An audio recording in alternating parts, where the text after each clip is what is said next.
টলিউডের একজন জনপ্রিয় অভিনেত্রী হলেন নুসরাত। তবে তিনি বেশিরভাগ সময়েই অভিনয়ের থেকে ব্যক্তিগত জীবন নিয়ে ট্রোল হতে থাকেন নেটিজেনদের কাছে। ছুটির দিন রবিবার তিনি সোশ্যাল মিডিয়ায় একটি ভিডিও শেয়ার করেন, যেখানে দেখা যাচ্ছে নুসরাতের কোলে রয়েছে একটি ওরাংওটাং।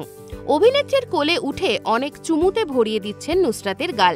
এই ভিডিও আপলোডের পর ট্রোলের মুখে পড়েন অভিনেত্রী নুসরাত। আবার অনেকেই সোশ্যাল মিডিয়াতেও তাকে কটাক্ষ করেছেন।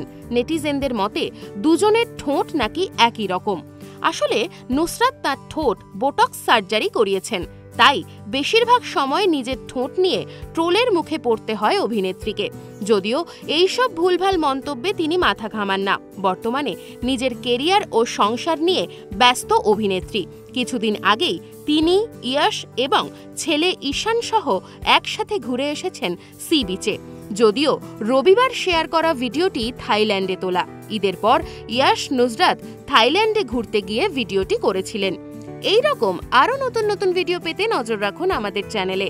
পাশে থাকা বেল আইকনটি ক্লিক করতে ভুলবেন না।